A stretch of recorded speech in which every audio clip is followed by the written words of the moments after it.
Well, thanks everyone for being here. It's always a pleasure to share the work we've been doing for the past 6 years or so. All this work has been around this concept of point of sale finance, where we believe there's an extraordinary opportunity for us to really make a difference in this side of the world, and I think also that there is great space for many players to participate in this market. But we believe we have an outstanding play around the concept of being a specialist. That's an important word. We're going to use that word as we continue in this conversation.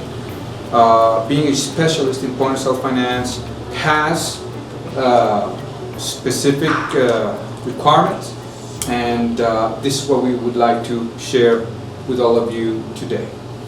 Let me start with this slide, just the word retail. I think if we stop and think about retail and the business and how that works, I think it's very important to emphasize how difficult retailing is and how much it has changed in the past decade, but not only because of the technological abilities and all the new trends around retailing online is what has changed retailing. I think also it's been for a while a difficult business where we believe that retailers permanently struggle, and they struggle with I would say various dimensions. The first one, probably very important one, is dealing with inventory, dealing with what product to sell, what is the trend, what really the market is going to require and ask for. That's one thing, and that's a whole kind of difficult that happens in retailing. But there are other levels of difficulties that retailers permanently are struggling with. One of them is ensuring that sales, store-by-store sales, continually increase. Another one is ensuring that the sales are profitable, that the margins remain in place with all this competition. It's always price competition, so are the margins being maintained? Third, very important, is dealing with liquidity.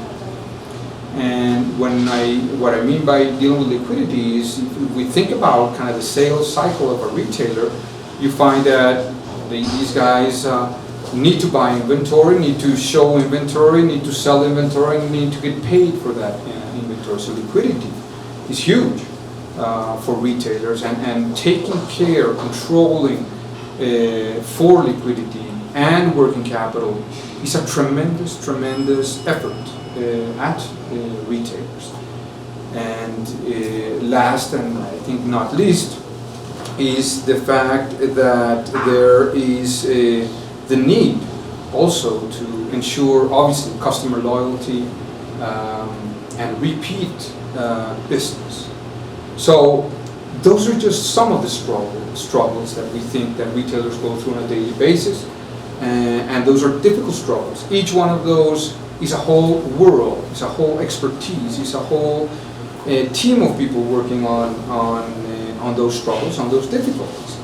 And we believe that through point of sale finance, we actually help in many of these dimensions, and we help retailers be more competitive, and more importantly, we allow for retailers maybe to focus on some of the other difficulties that they deal with when they are on their day-to-day struggle. So let me start by saying, what is point of sale finance? And this is the basic kind of slide. I just want to simplify what we mean by point of sale finance. And let's just start here. Buy now, pay later. That's what it is. Buy now, pay later. There's other ways to say offer store credit, and then you have a more kind of sophisticated way to say this enable a retailer to offer its consumer the alternative of paying a purchase in a monthly installments. And there's so many ways to say what is point of sale finance. But at the end of the day, it's allowing someone to buy something today and pay later for it, either in installments or in some other type of term. That is what point of sale finance is. Now, why do we help the retailer in their struggles? Why do we support the retailer? Let's start by talking about working capital, for example, which I mentioned was one of the struggles. Working capital for a retailer is basically receiving upfront today whatever the price is of the good or service that's being sold.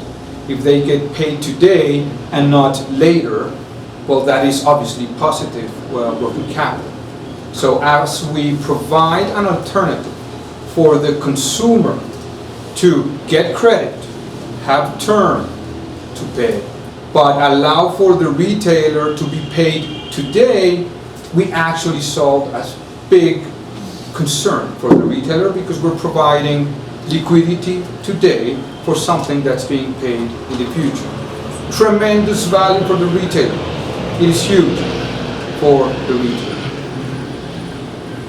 Now, you could also argue that there's a lot of opportunity with term payment to help the retailer gain customer loyalty. Because if they provide some type of term payment, if the retailer makes it easy for their consumer to purchase on installments, well, maybe they feel that that retailer is actually helping me out in purchasing a product that I could have not otherwise bought.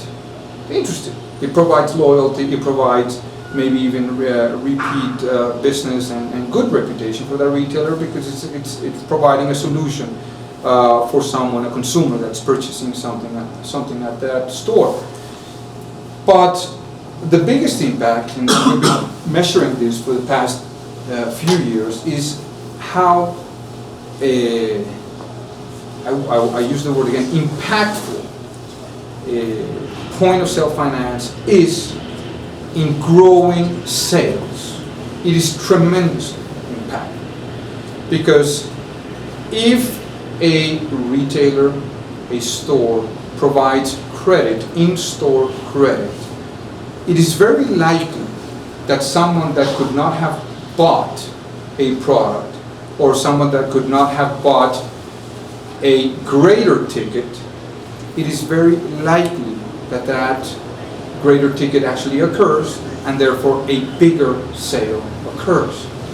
So when we start measuring store sales between a store that has a credit option or a point of sale finance option and a store that does not have point of sale finance option, we actually find that there's measurable increase in sales.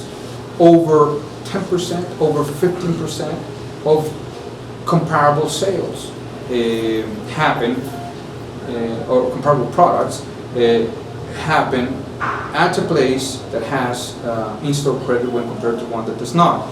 And if it is offered adequately, and this is very interesting because we've worked on this concept of being a specialist. And if it is offered, if point of sale finance is offered by a specialist, it's not 10 to 15% that sales increase. It's actually, it could end up being between 15 and 25% what store sales increase. So it's tremendous value. It's incredible value for a retailer. Having the opportunity to sell point of sale, or to offer point of sale finance is basically in the heart of what the retailer is trying to do. So I'm starting here to introduce the concept of specialist. Yes, there are offerings out there and that have have solutions, point of sale finance solutions. But we want to drill deeper, and we want to share what we believe is a specialist and how that differs in order to achieve this type of lift in sales. So before I go deep into the Colombian market, we've seen in the past few years the evolution of new players, newcomers into point-of-sale finance. We have Green Sky, interesting market cap now with public. We have a firm recently funded $3 billion, not market cap actually, $3 billion valuation. So another entity, West Creek, interesting as well. We know them, we have some relationships with these entities, and it's been very interesting how visible these entities have become in the US in particular, and how we have understood how finance and credit is becoming so, call it, attractive for obviously newcomers, and especially how it's becoming very attractive to receive credit by the end consumer when being offered at the retail. And these guys are proving that. And I'm not going to go through the details of what they're doing. They're different. Each one of these offerings are very different in what they do. I just want to highlight some of the differences.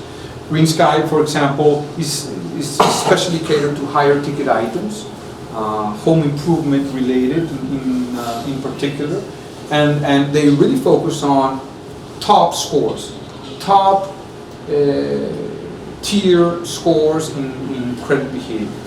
And then you have an entity like West Creek, tickets between 500 and 5,000, but ultra subprime credit ratings, very sophisticated scores. They actually use new data, new algorithms to approve segments of the market that would never be approved by these other two guys.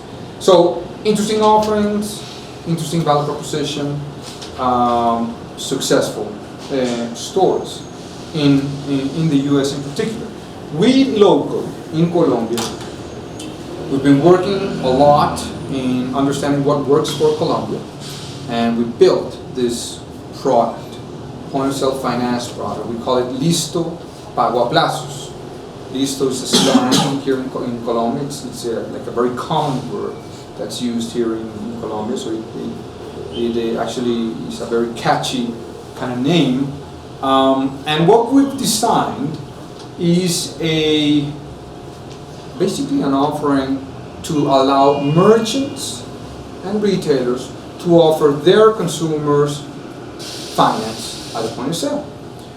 Ticket size is between $300 and $3,000 plus or minus. This is kind of the sweet spot. Actually is around $1,000 is the right kind of ticket size that we normally approve. The concept is really leveraged on convenience.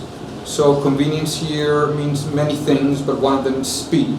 So pretty much immediately we provide viability to a consumer that's asking for credit at the point of sale.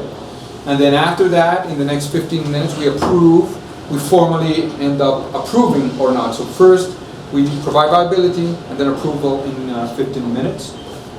Very basic documentation, but it's pretty much ID and 4 more questions at the site, at the point of sale, at the store. And no down payment, and what's valuable, and we think is valuable, is that although Listo is a brand and we like using that brand, at the end of the day, the merchant or the retailer can choose to use their own brand. They don't have to use the Listo brand. We can be in the back with a white label brand, and normally many of the merchants and retailers use a white label. Terms between 6 and 24 months, but they vary. And we'll see this as I explain further what specialist means and how the verticals change. These are kind of the majority of the loans that we provide in terms of terms, 6 to 24 months, but they vary, and they could be less and they could be more. This is Listo, and this is a product that we've been testing for the past 6 years. We built it, we specially adapted it for the local reality, and we have strong confidence and a strong belief that this is really a tremendous value proposition both for the retailer and the end consumer. Now, just quickly, how does the product work? I just want to, this is a 1-minute explanation of how the product works. Imagine a consumer walking in a store, and the consumer finds something that he or she wants to buy. It's about $1,000 or $2,000 price range, and they have a credit card. And they say, I could use my credit card, but I'm gonna fill up my credit line in my credit card.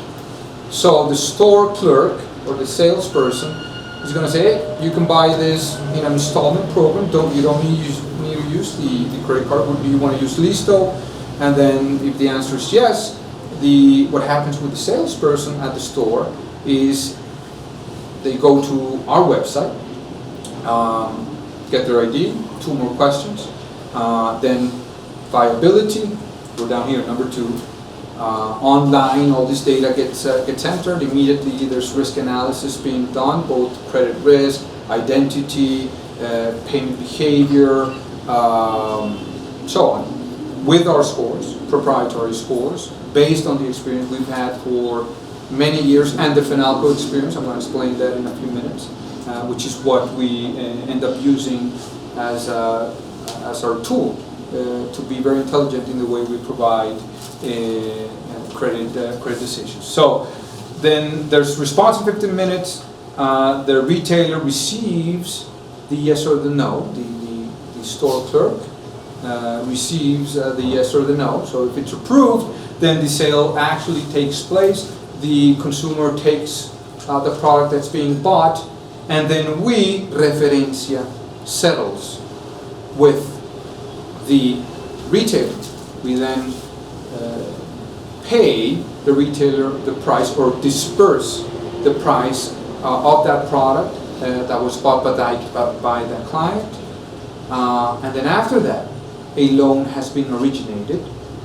And then once the loan is originated, we have our sister company, Referencia, go ahead and service that loan, collect on that loan, and ensure that there's proper, call it, experience by that end consumer throughout the life of that loan that was originated at the retail industry.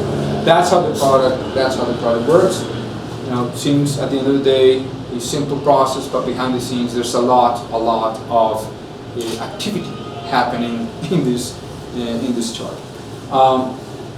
Now, I'm gonna continue drilling on this concept of specialists, and the most important message I think that we need to convey as we are scaling this business and as we are really being aggressive in the way we are positioning Listo and our point of sale finance offering is understanding that we are specialists for the merchant, for the retailer.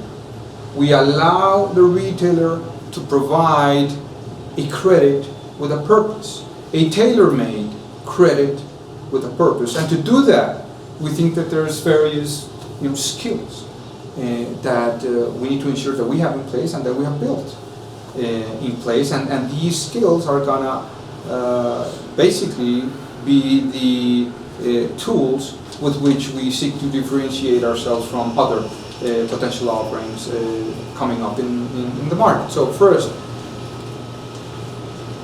really understanding the difference between the various verticals, how someone buys in vertical A versus vertical B, and how different an entity that sells a lot of SKUs is from an entity that sells just a few SKUs, and how that merchant or that retailer deals with that end consumer because it is in a different sector. So understanding that provides us the ability to be specialists. Second, having the ability to have recurrent interaction with the merchant through Finalco, and I'll explain in a few minutes what Finalco is. through FENALCO to be able to do primary research, surveys, focus groups, observation, provides us with insights by vertical, by merchant, by store.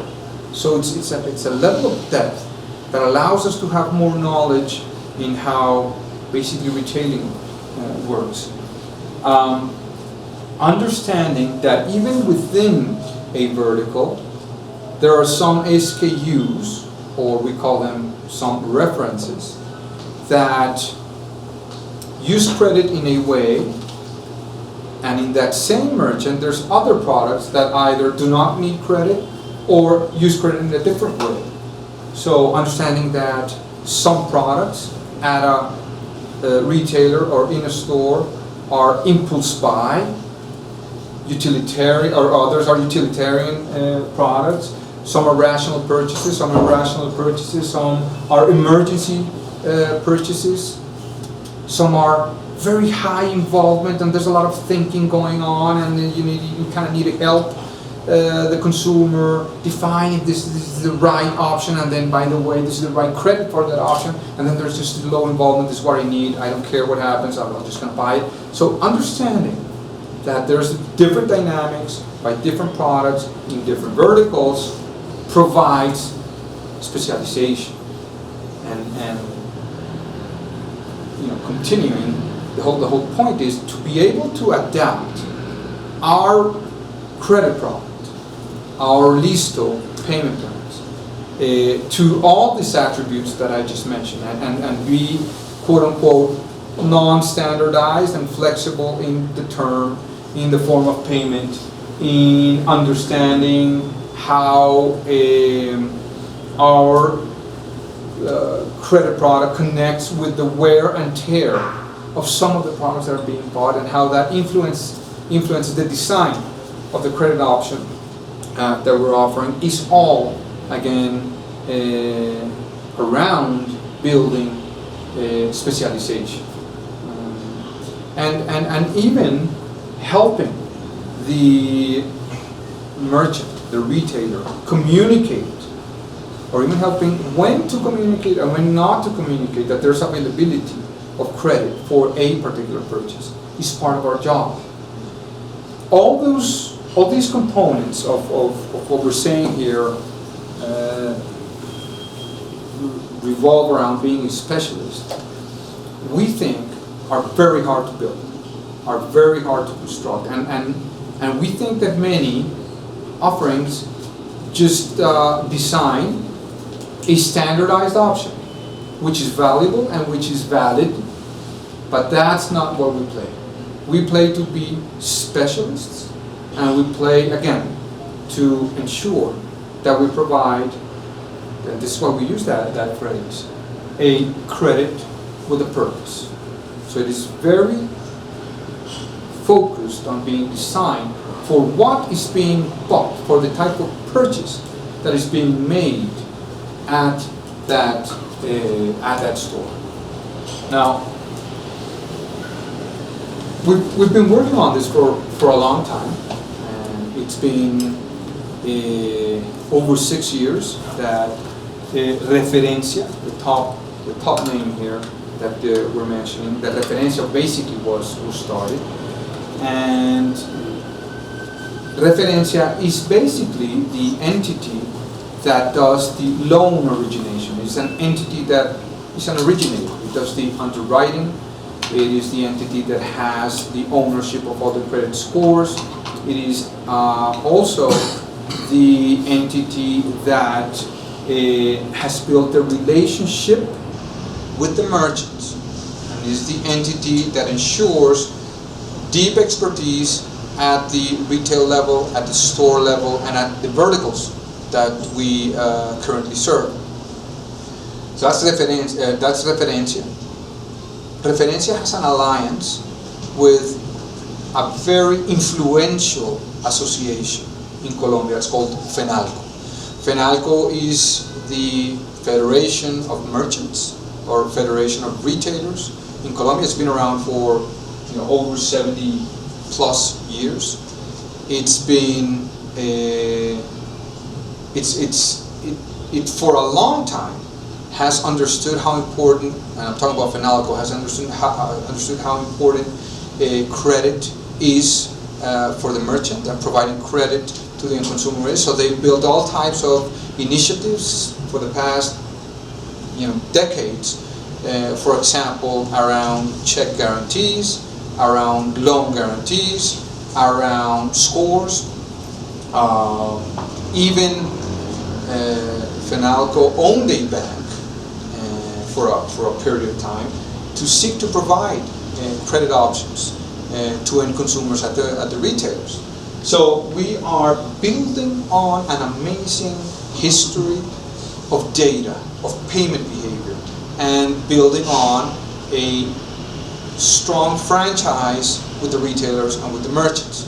Finalco is very important in this relationship as we talk to the retailers and get validated by the brand of Finalco. Part of this, call it structure, is as part of the structure. There's another player that's called Referencia. Referencia is an entity that was founded in 2005, and it is an entity that is a leader in non-performing loan purchasing, but also is an entity that has an outstanding reputation with the banks locally in Colombia and in Peru, and has basically world-class data analytics, payment behavior capabilities.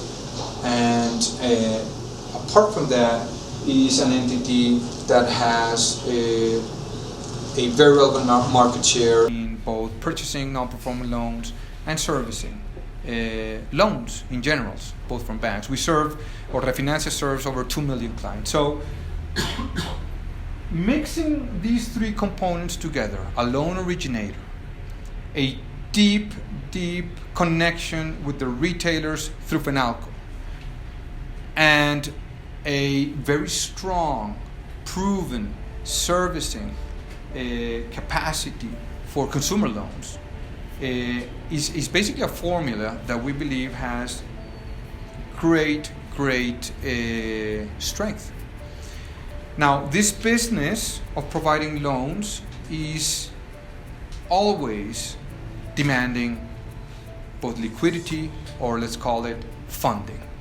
This business cannot work without funding. So we've built an identity around the sister companies Referencia and Referencia that we now call this identity, we call it REF, R-E-F. And within this identity, what's very important to understand as we have been evolving in the market is that this group of companies are very capable in building funding structures. We've built funding structures for NPLs, we've built funding structures for the loan portfolios that we originate. We do it with local banks, we do it with institutional investors, we do it with private placement, with family offices, amongst other alternatives. And we have been very, I would say, careful in ensuring that all these funding alternatives that we have built have always met the funders' value proposition. And we have always met, call it what we promise to the funders that we're going to do. So having that funding ability is part of the formula, and having these four components, therefore, we believe is a compelling value proposition for the different stakeholders involved in this area.